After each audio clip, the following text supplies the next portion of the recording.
What is going on? Welcome back to episode 35 of In the Corner. I'm Cash. We've got a pretty good episode lined up today. It's Friday, April 4th. Since we last talked on Wednesday, we've actually had three cards. We had the start of the PFL 2025 World Tournament last night. We had BKFC 71 in Dubai today, the first half of their Dubai doubleheader. And then we also had the GBM show in York Hall, which had some interesting changes concerning the main event. So we'll talk about those, and then we'll talk about a super busy Saturday we got coming up. 7 events tomorrow. 7. Which is crazy. So we're going to talk about those. We're going to talk about some UFC news, some boxing news, some potential fights being lined up and stuff.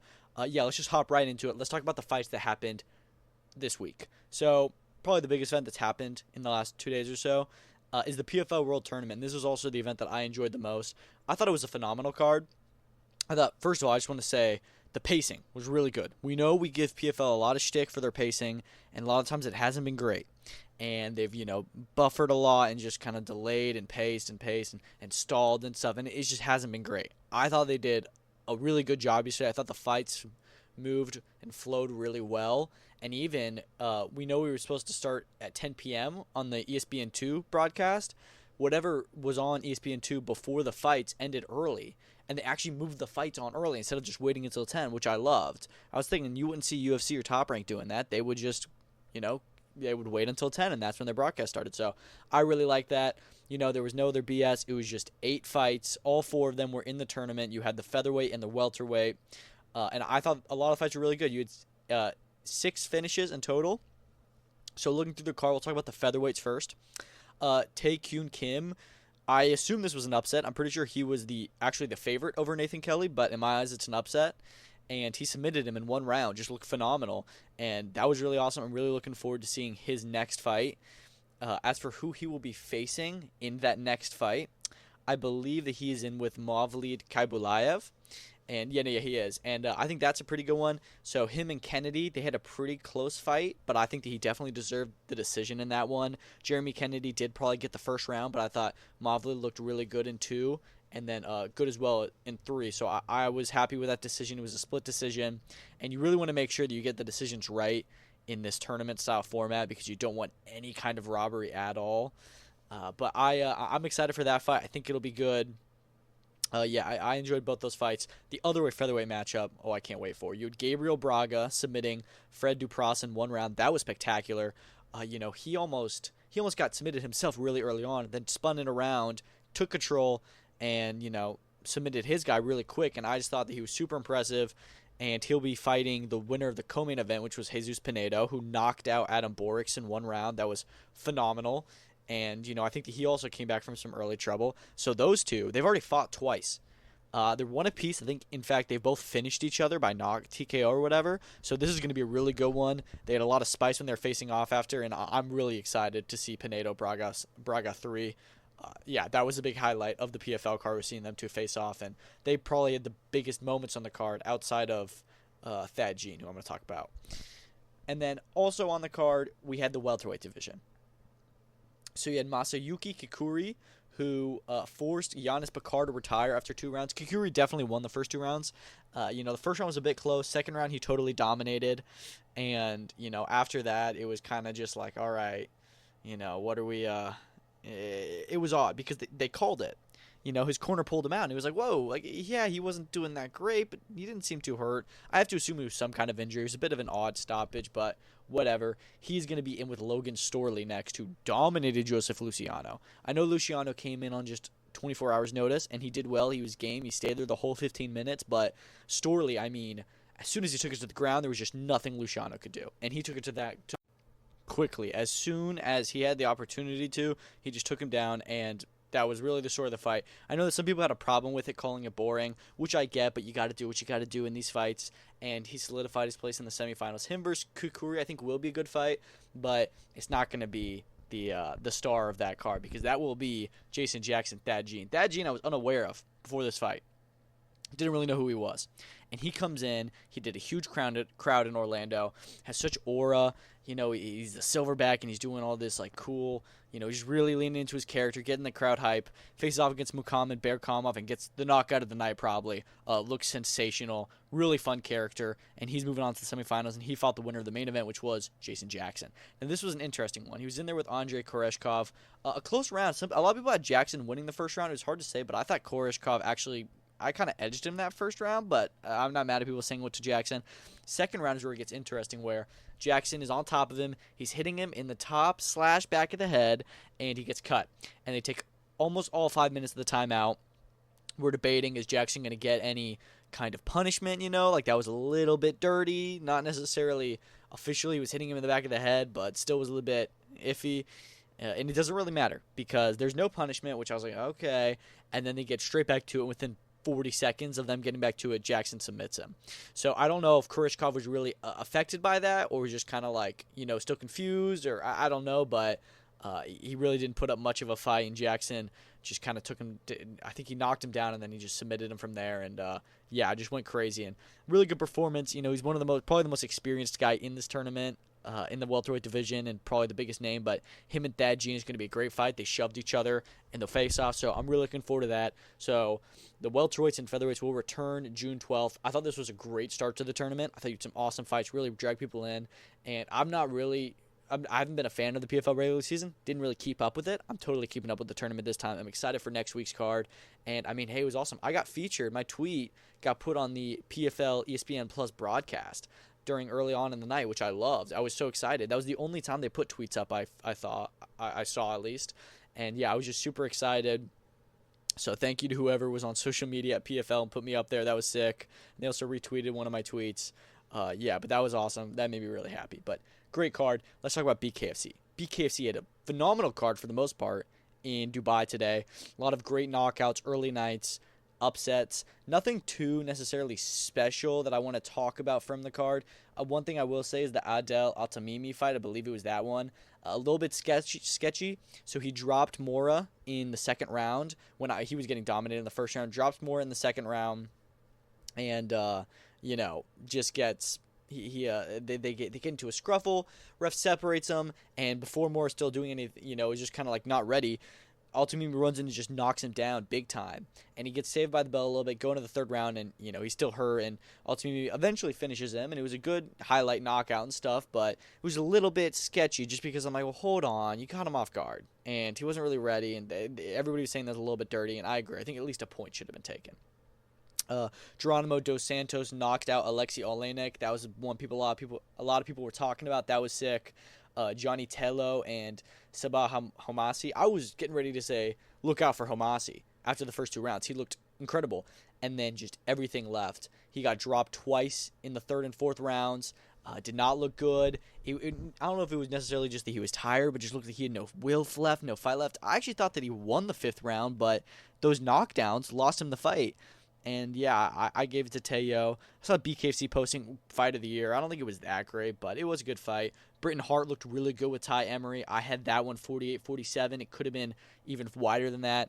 She is going to hold on to that belt for a long time. I know she already has, but phenomenal BKFC fighter. Had a really good speech about her being the face of the women's division of BKFC, and she's definitely one of, if not the face, and I thought she fought very well. Main event I want to talk about. Austin Trout, Carlos Trinidad Snake. This one was not my favorite.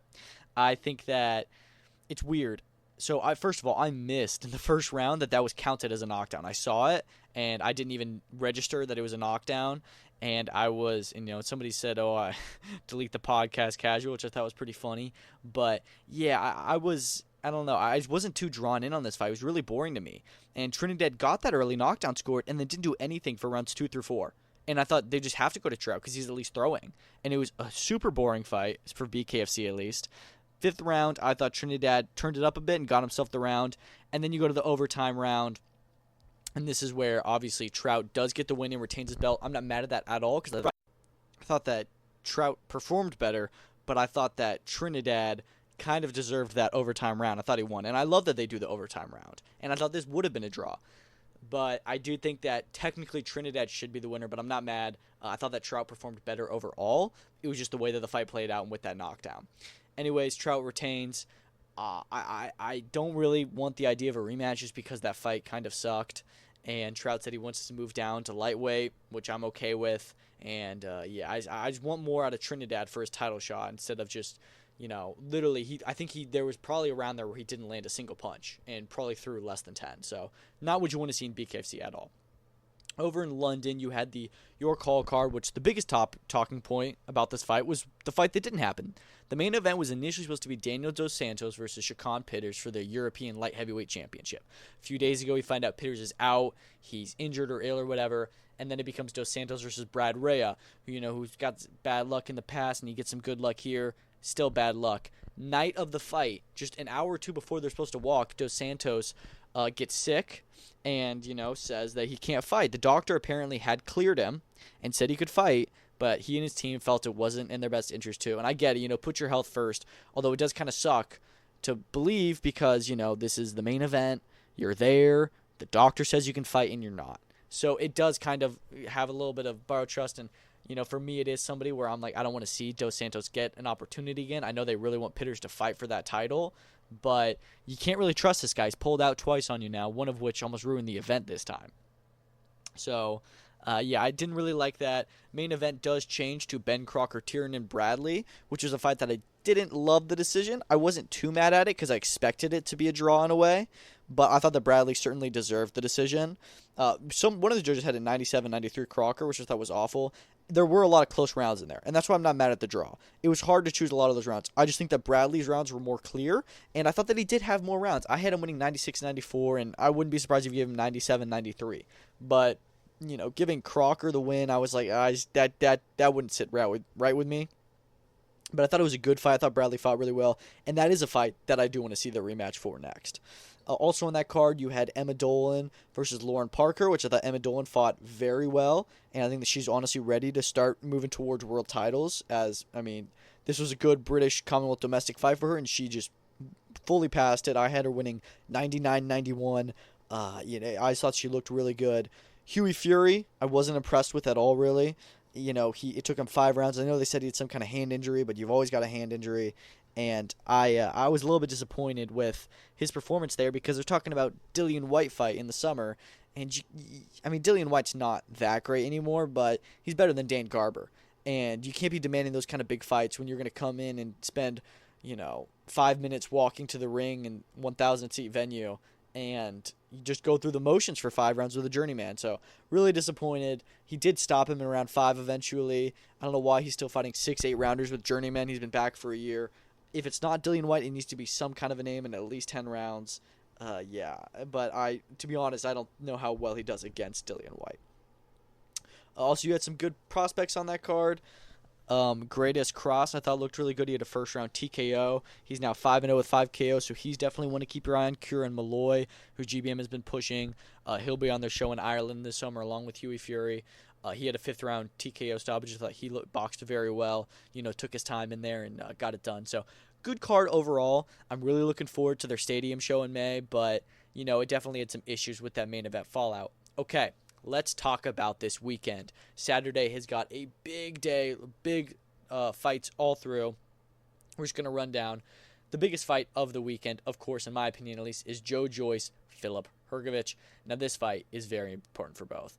Filip Hrgovic, has kind of been on top of the heavyweight division for a while, and obviously not really, but he was at the top of the rankings for a while. Nobody really wanted to fight him because it was, high risk, low reward.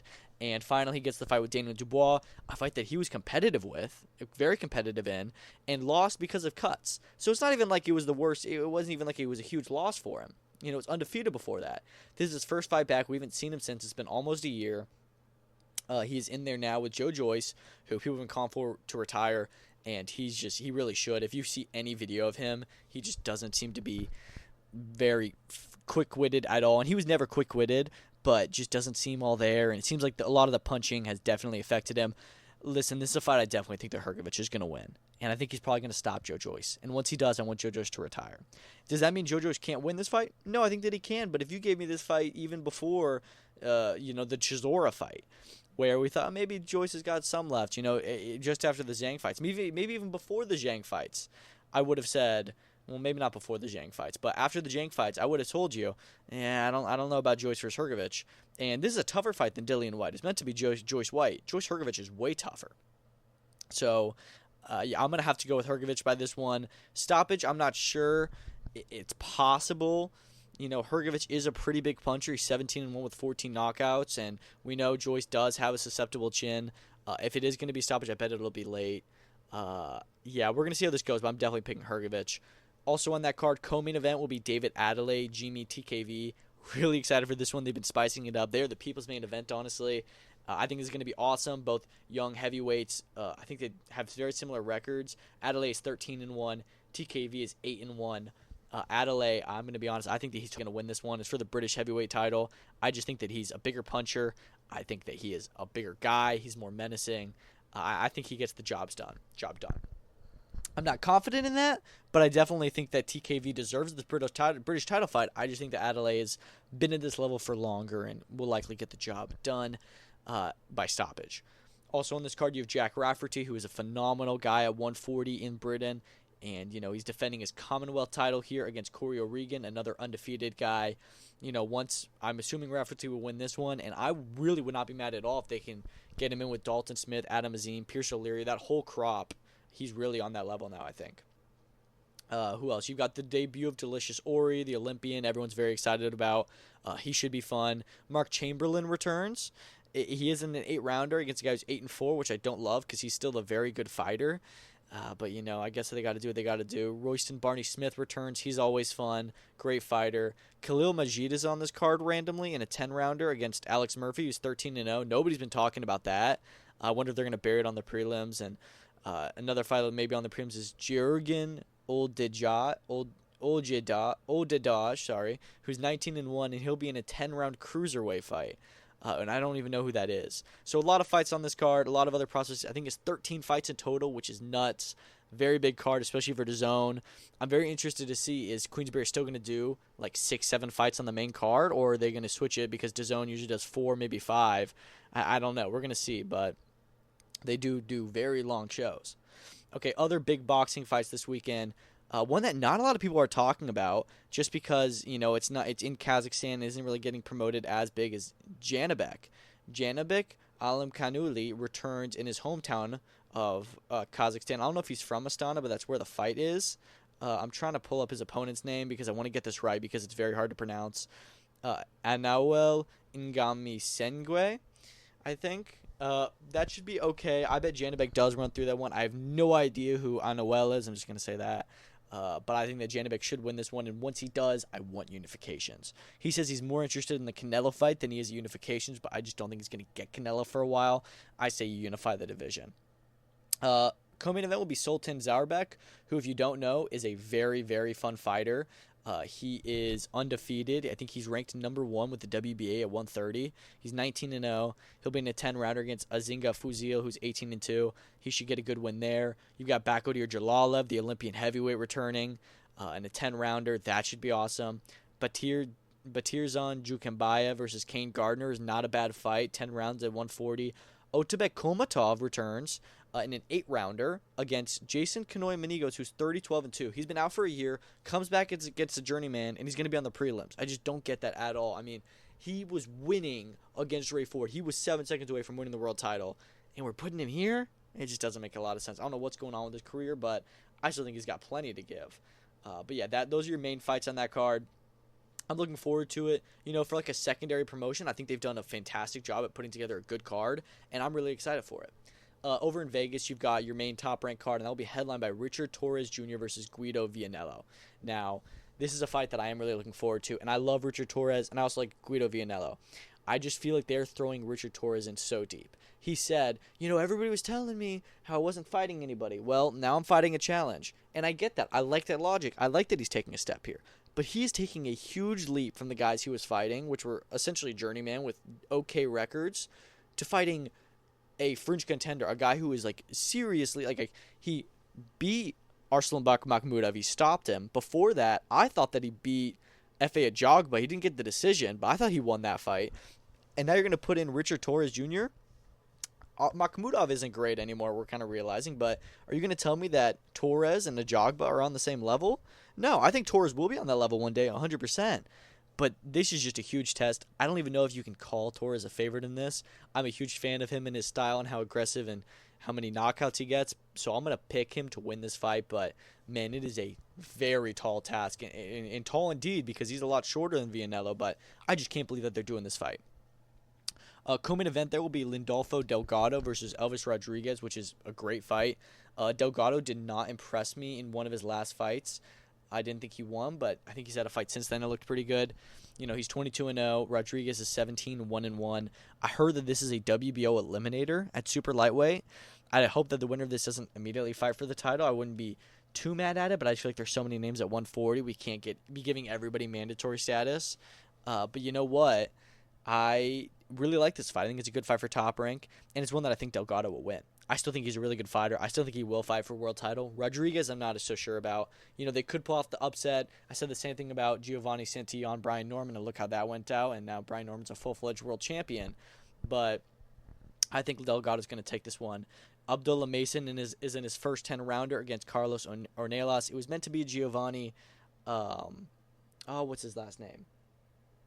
I can't remember it, but Cabrera. Cabrera. But Cabrera got injured, which sucks. That was going to be a huge test for Abdullah as well, but he'll come through it. He's going to get another good knockout here. And dude, he's already in 10 rounders. They're really going to start to push him into fights where he has rankings, put him with other top guys. I'm really excited to see Abdullah's journey continue, and he's returning just after I think like 6-7 weeks out of the ring.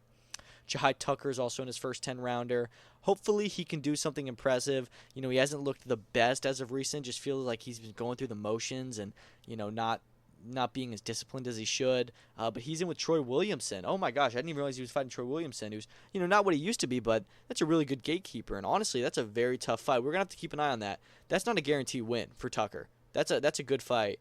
I mean, Williamson has only lost to some pretty good fighters. I don't know why BoxRec is glitching on me right now, so I can't check his record, but yeah, that's a good fight. Chop Gonzalez returns against Dan Akuel, who just went the distance with Bruce Carrington on the Paul Tyson card. He's a very good prospect. He'll probably be looking good again. You've got Steven Navarro, who's another very good guy who just turned pro. He's only 5-0. He's in an 8-rounder against Juan Esteban Garcia, who's only 14-1-2. Not a bad record at all. That should be good. DJ Zamora returns. Arper Jr. returns. Samuel Contreras makes his pro debut. Very good top-ranked card. A lot of prospects, a lot of young fighters. I'm really excited for it, and that'll be on ESPN Plus tomorrow from like 5:30 till midnight or something. It's 9 fights in total, so longer than we had it last week. And then the last big boxing card, and we'll talk about UFC and BKFC and Pro Box. So much to talk about. I'm trying to do it quickly here if you can't tell. But we got the return of Tszyu.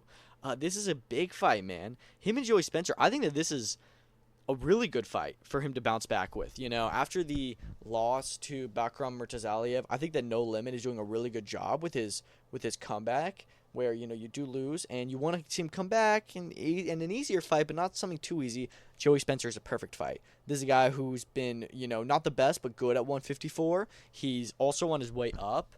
I do know he has a loss. He is 19-1, so it's not like he's, 19-5 where he's on his way out. He's still also on his way up, and it's a fight that Tszyu should certainly win, but it'll be a good fight, a tough fight. You know, and I'm excited for that. And then he gets through this. He fights Keith Thurman, which I just think is a very good comeback trail. And once he gets through that, we can start talking about world titles again. I do expect Tszyu to win this fight. And I expect him, I think he could stop him. We'll see if he does, but I'm really looking forward to this. I'm glad it's on Prime Video here in the States. I'm really looking forward to that one. And ready to see Tszyu back in the title discussion, because I think that he is one of the best guys at 154. He just was the one who had to discover the monster that is Bakram Murtazaliev. Co-main event is Brandon Grotch, who is only 3-0, and he's fighting in an 8-rounder. He's a heavyweight, so they're moving him pretty quickly, and he's in the co-main event, which is pretty cool, pretty crazy. So I'm excited to see if he gets a cool knockout. He's 3-0 with 2 KOs, and he's in with Liam Taliva, who is 6-1. So we'll see what happens there, but excited to see that guy fight. Cohen Mazoudier, who just fought Nikita Tszyu recently. He returns in there against Dan Hill. That should be good. And then Andrew Saavedra, who, of course, just recently, I believe he was, he fought Cesar Mateo Tapia on the Tszyu Murtazaliev undercard, in Orlando, which was a fight of the year.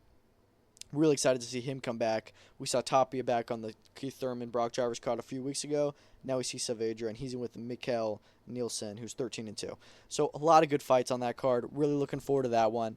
And then the final boxing card we'll talk about before we pivot to UFC is the big Pro Box TV card. So this one was supposed to be Niklas Flaus versus Gabriel Maestre, which would have been, a tremendous fight, and I hate that we're not getting it anymore, but hopefully they'll get rebooked soon. Flaus did get injured. Main event is still a good one between Ricardo Salas and Kent Cruz at welterweight. That should be a pretty good fight. Pro Box always has evenly matched fights. You have Myquan Williams versus Antonio Moran. That's a really good matchup. Williams is a good contender or rising prospect at 140. Antonio Moran is a really good gatekeeper. And then you've got Haven Brady Jr., who I'm a big fan of. He's returning. Gio Lopez, who's a very good fighter, is back. Who else? You've got, some other good names here I'm seeing. So I'm really looking forward to that Pro Box card. Big fan of Pro Box. They always put on great events and great evenly matched fights. And I expect this to be no different. This time they're in Philly. So that should be fun. Now let's talk about the UFC card. Josh Emmett, Lerone Murphy is your headliner for UFC Vegas 105. I am really excited for this fight, matter of fact. I think that Lerone Murphy has looked really good recently at 145. Josh Emmett, who's got a mad beard now, is, he's still good. He's higher ranked. This is number 8 versus number 10, which I love how closely ranked they are. I like when, we get to see the close ranked matchups, but this is Lerone Murphy's fight to win. It's his biggest test, and Emmett is a tall task to beat, and I don't know if I'm not confident Murphy wins, but I expect Murphy to get through this. He's undefeated, and Emmett's not. And Emmett's, not I don't know if Emmett has the same potential for title victory as Murphy does. I can see Murphy at least getting to a title shot more so than I can see Emmett doing that. So I am excited to see that one. Co-main event, Pat Sabatini versus Joe Anderson Brito. That should be a good one. Two very young fighters fighting each other in Cortavius Romius versus Chang-Ho Lee. I believe that Romius is from the Contender Series and Lee is from Road UFC, so that's a good matchup there. You've got some good guys on this card.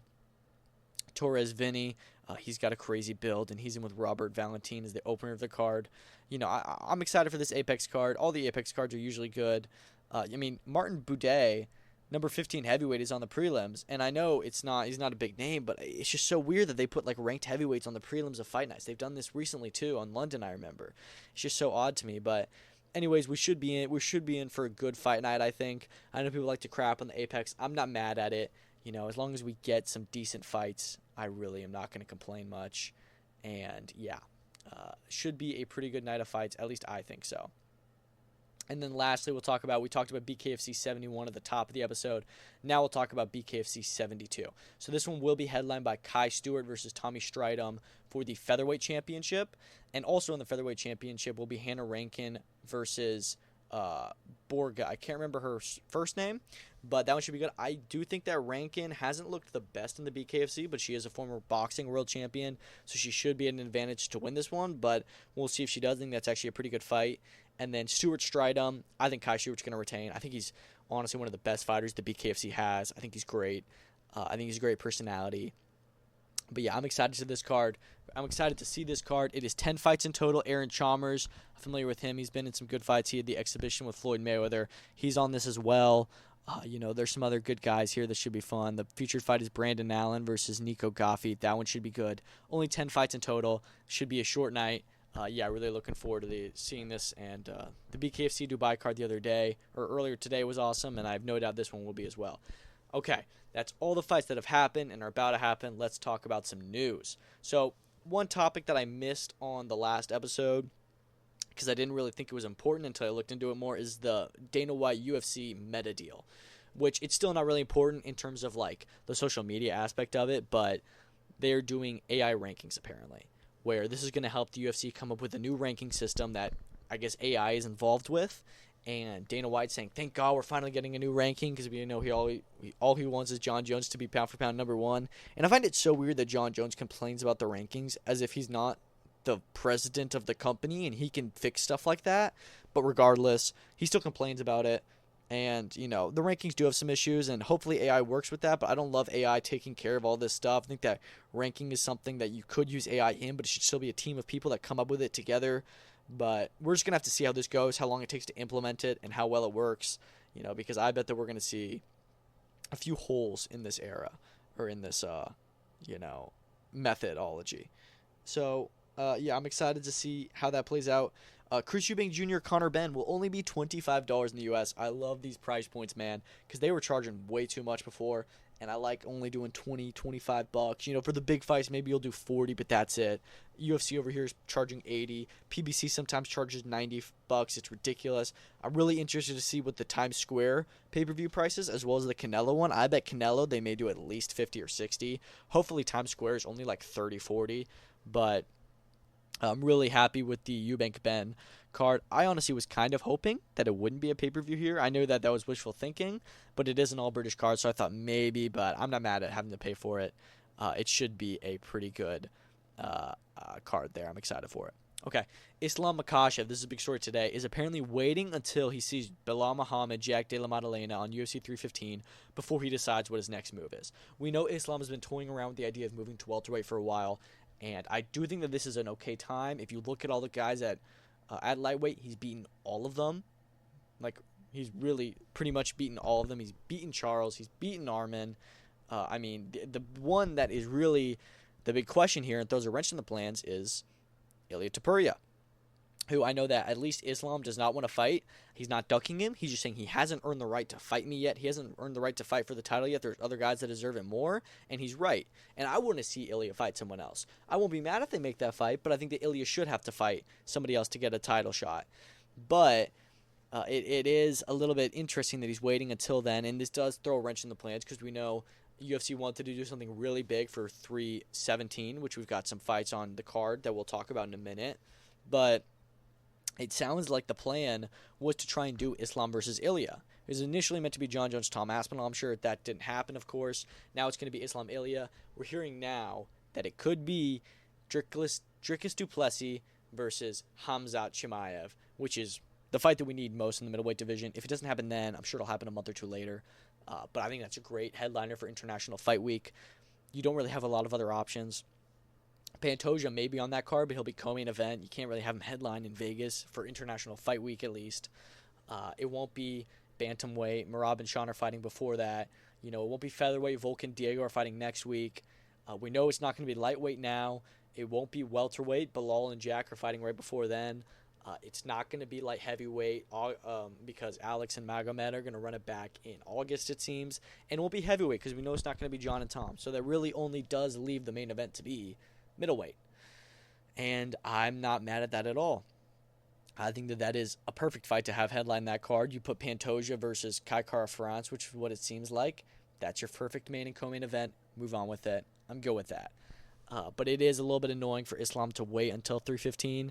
I guess that he doesn't want to fight Bilal because he thinks Bilal is, boring or whatever. And it's hoping that Jack wins it so he can fight Jack. I don't know.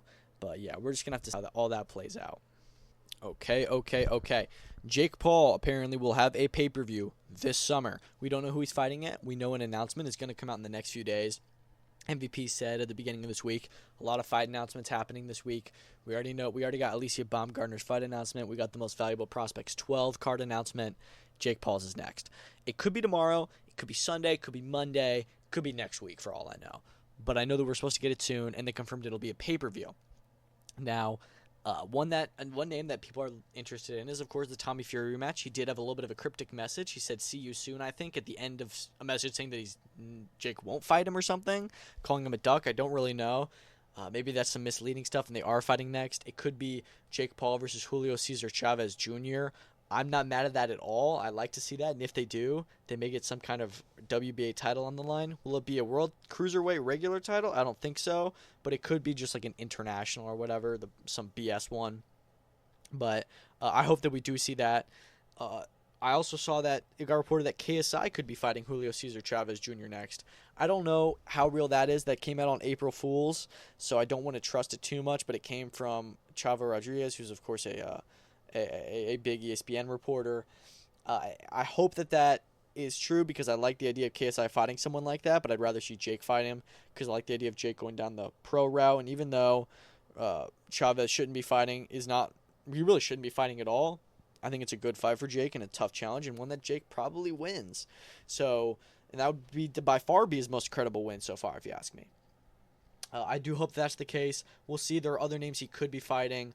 I expect he's going to fight in the pay-per-view this summer, maybe PFL later this year, and if not, he'll have another boxing match. I do know his plan is to fight twice this year and 3 times next year, so we should know that very soon. Oscar De La Hoya made some comments about the lightweight division and the fallout of Zepeda of Armor 2. He says Shakur versus Zepeda is going to happen next in the U.S. at the end of the summer.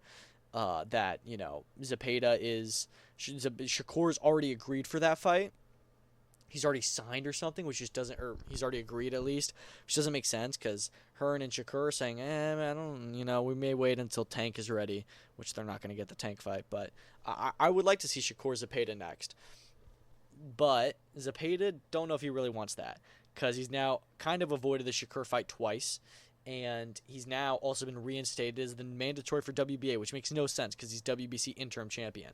What's going on there? It is time for Zepeda to fight for the world title. I think Shakur makes sense as all the other champions are going to be busy, it seems, or, not fighting. And I think that him and Shakur is a classic fight where you have the boxer versus the puncher. And I think it's one that Shakur totally destroys him in. I don't think Shakur will hurt him, but I think that Shakur will outbox him for days. So it's a fight Zepeda will want to stay away from, but he needs that title shot, and Shakur's the guy that can give it to you.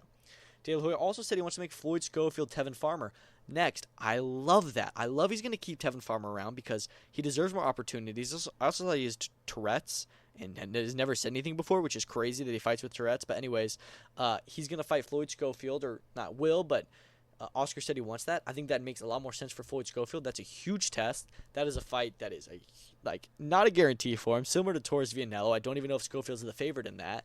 But, you're not throwing him in the deep end like you were going to with Shakur. I think that is a great fight. I would like to see that one next. And it's a good opportunity for Farmer to get to stay at the top of the game and fight some top-level rising fighters. Keyshawn Davis says that he has a date set for his next fight. We know what this is going to be. It's going to be Edwin De Los Santos on June 7th at the theater at MSG. We've already heard that that's what's being talked about. I really don't mind the De Los Santos fight. I don't like how he wouldn't have fought in a year and a half, and his last fight was a loss. Yeah, it was to Shakur, but still, I don't think that guarantee warrants him for a world title shot. But it is what it is, man. And I think it's a good matchup. It's a good fight for Keyshawn where, he's going to be the favorite in. He'll probably win. He gets to add a good name to his resume, and then we can talk about unifications maybe. Misfits 21 has been postponed to May 16th. It's actually meant to be Misfits 22. But this was the Idris Virgo-Ty Mitchell fight. Not a huge one. Not a huge card, but a good one. And, they were going to have a heavyweight survivor tag on it, which looked pretty fun. I don't know what's going on with Misfits. We already talked about the KSI Dana situation to death. And, they canceled that event. This one has scheduling issues or whatever that means. So they postponed this fight a month. And they're not going to have another fight. It seems like that's still going to be their next event. So they're going to go 4 months without a card. It's just so odd to me. I was literally thinking the other day, man, they're really, what's going on with Misfits? And it gets worse. And I'm seeing some people on Twitter, which, if you don't follow YouTube Boxing, Anisan Gibb, who, is one of the better fighters there. He didn't fight with Misfits, didn't like him. And every single time he's fought on one of the other YouTube boxing promotions, they've all crumbled. Misfits has been the strongest one. And he goes to Misfits for his last fight. He wins, and he says, I'm here to destroy Misfits. I'm going to fight once, and I'm going to destroy it. And it kind of seems like he did. Obviously, these events have nothing to do with Gibb. And Gibb is interested in fighting on Misfits again. But it is just so funny that even his presence just brings bad luck to the organization, and he likes that. He likes being the villain. So I don't know what is going on with Misfits. They're really struggling hard right now. It's not a great year for them. I hope that they can do some more stuff. I just feel like Misfits has so many empty promises where they promise some crazy stuff, and looking back on it, it kind of feels like we're always doing the same stuff, and they're making the same mistakes. So I don't really know. I was excited for this card. I was excited for the KSI card, and man, they're just really fumbling a lot of stuff right now, and especially because we don't even have a real excuse. Scheduling issues is not a proper excuse. Anyways, Fabio Wardley is going to have an announcement tomorrow. Ipswich posted his soccer team. So he's going to fight, what we're hearing, reported by Mike Coppinger, is he's going to fight Jarrell Miller on June 7th at their stadium. I think it's Port Monroe. Is that what it's called? I'm not sure. I'm not British, but listen, I'm a huge fan of Fabio Wardley. In fact, he actually retweeted my tweet. And Dylan Dennis also retweeted mine, which is I don't really love Dylan Dennis too much, but he did have something funny he did. He had like a video of Fat KSI on a truck driving around London, which I thought was hilarious. But anyways, I'm getting sidetracked here. Wardley is going to announce his fight tomorrow against Jarrell Miller. That's a fantastic fight. Jarrell Miller deserves a big opportunity after the Andy Ruiz fight. He won that fight. I know it was a draw, but everybody knows he deserves to win. And Wardley is a top guy. I think he's a top 10 heavyweight right now. And I don't know if you throw him in with the top 10 heavyweights yet, but this is a world-level fight. It's above British. We know they were talking about Kubrat Pulev, which in a way is like, you're fighting for the regular world title. It's a world title, I guess. But I think the Jarrell Miller fight is way more interesting. It's way more competitive. Two big guys, big punchers. And, yeah, I cannot wait for this fight. I'm excited to see it get announced. Queensberry's first show they're announcing after the initial announcement of DAZN shows. And, I'm really looking forward to that one on June 7th. And it'll be announced tomorrow. Stadium show as well, which is always lovely. Okay, Jermell Charlo and Arislandi Lara are slated to return on the Gervonta Davis Lamont Roach 2 card. We don't know who they're going to fight. I'd like to see Lara versus either Yoanli Hernandez or Shane Mosley Jr. Don't really know who he's supposed to fight outside of that. Jermell Charlo, I have no idea who he's going to fight. Only time will tell. I'm really not sure. I believe he's at 160 now. It did say him and Lara are going to be in separate fights. What's crazy that these two big names, world champion and the Charlo brother, they're not even going to be the co-main. Co-main is supposed to be Shockey Foster, Stephen Fulton. Let's see if that happens. But it's looking like this card is going to be awesome on June 21st. Okay, some UFC fights we're hearing are being targeted. So we've got Joaquin Buckley versus Kamaru Usman and Brandon Royval versus Manel Kape are being targeted for 317 International Fight Week, in addition to the recently rumored, but not really sure how true it is, DDP Hamzat fight. Listen, I think Usman Buckley's been the fight to make for a while, and I think that Royval Kape is a great fight. That's a title eliminator for sure. I think that they're number 1 and 2 or 1 and 3, I believe. So winner of that is surely going to get ordered, or however the UFC does it, to fight the winner of Pantoja and Cara France, as we know that's likely to happen next. And I like that a lot. I think these are both great fights, and you put those two fights on the same card as DDP Hamzat, two very high ranked and big name fights. That's brilliant. You're going to have more than that. 317 is sounding like it's going to be an awesome card. Some fight night stuff. We're hearing that Jamal Hill, Khalil Roundtree is being rebooked for the supposed Azerbaijan card on June 21st. I didn't know that was what that was the date, but apparently that's the date. And I like that Hill and Roundtree they're rebooking that. I was worried. I was like, what are we going to do next with Roundtree? It seems like Hill his injury isn't too severe, so he's going to be able to come back soon. And yeah, I'm excited to see that because I think it's a great fight at 205. Taliesin Teixeira versus Derek Lewis is set to headline a UFC card in Nashville on July 12th. Another new event we're hearing about. And Taliesin Teixeira, I believe, is 6'7". Derek Lewis is always fun. Huge character. Probably my favorite UFC heavyweight, honestly. He's hilarious. Him and Teixeira is going to be an awesome fight. And that's a great headliner for Nashville. What else? We've got Fabian Edwards is out against Impa Kasangane. I know this happened actually a few days ago, but I just saw it the other day. And in steps Jordan Newman on April 18th. This really just sucks because Impa versus Fabian was, to be honest, could have been the World Championship later on this season, and they had it as the first fight. As in the first round is the main event for that card on April 18th. So that's definitely disappointing, but it is what it is. I think Impa should still win this one. He's very good fighter at 205. Or is he? No, he's a middleweight. Actually, what is he? Because he jumps back and down. I can't remember. But anyways, I think he's a middleweight, yeah. But Impa and, Fabian was going to be a good fight. So it does kind of suck that it's getting called off. But we're still going to get to see Impa in action this season. Okay, and last few things. Hughie Fury versus Dillian White. We talked about this a little bit. Izzy Asif said that they're talking about a show in Galway in June. They're going to do that. It's supposed to be at Per Stadium, which I think is like 10, 15, 20,000, so not bad at all. 2 stadium shows in a row for GBM. Crazy how they're stepping up the game here. And I think Hughie Fury, Dillian White is a good fight. I think Dillian Whyte wins it after seeing Hughie Fury tonight, but I'm not really sure. They're two washed British heavyweights. I'm sure they'll sell some good tickets. Be kind of random to have it in Ireland, but then again, I think that there's some kind of stuff with Dillian Whyte where he may not be allowed to fight. Actually, no, he was allowed to fight in the main England because he was going to fight Joe Joyce. But anyways, I have no problems with that fight, but we'll just see if that's still the plan after what happened tonight. And, if they're going to pursue that. Dillian Whyte apparently laughed off the idea of the fight when apparently it was close to being done. So I don't really know what's going on there. But hopefully they just get Hughie Fury a good fight. I think Dillian Whyte's a good option. And then Alexander Volkov says that the Jailton Almeida fight doesn't make any sense because he's higher ranked, and why would he drop down the rankings? Which I get. You do want to just solidify your title shot, and he probably wants the Cyril Gane rematch. But this is the best fight you're going to get for a while. I say you take it. I think it's a fantastic fight. And we're hearing that one could be at UFC Atlanta, and I'm praying it is because I'm going to UFC Atlanta no matter what. And, yeah, I really want that fight to go down. But that's all that we've got for today. Talked really fast, 45-minute episode. Hopefully that's not too long for y'all.